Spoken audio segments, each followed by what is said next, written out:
Minsan, hindi natin maintindihan kung bakit namumigwela tayo. Dapat pa sisihin pa rin. Bisa sisihin natin yung ating sarili. Sapagkat tayo mismo mga kapatid ang nagiging problema. Sapagkat hindi tayo nagiging remain faithful. Hindi tayo nagiging tapat. Habang tayo'y nakakaranas sa problema, we never back down. Mga kapatid. Hindi tayo umangatras. Bagkus tayo ay paabante, pasulong, tungo sa ating Panginoon.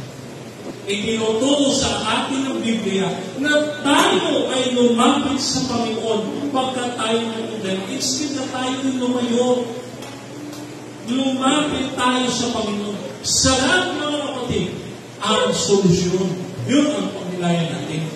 Napapagod tayo dahil malayo